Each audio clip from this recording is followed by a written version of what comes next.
হই হুল্লোড় তোমার ফরজ না, ও ভাই তোমার ফরজ না। মুসলমানের ঘরের ছেলে কেন বোঝো না, ও ভাই কেন বোঝো না।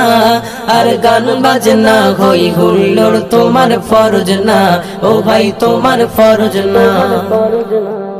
জন্ম যেদিন নিলে মুসলিমেরই ঘরে, শোনালো সেদিন আজান তোমায় মধুর সুরে।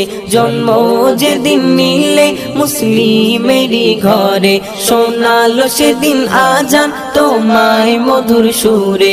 হাদিস কোরআন খোদার বিধান মেনে চলো না, কেন মেনে চলো না। আর গান বাজনা হই হুল্লোড় তোমার ফরজ না, ও ভাই তোমার ফরজ না। মুসলমান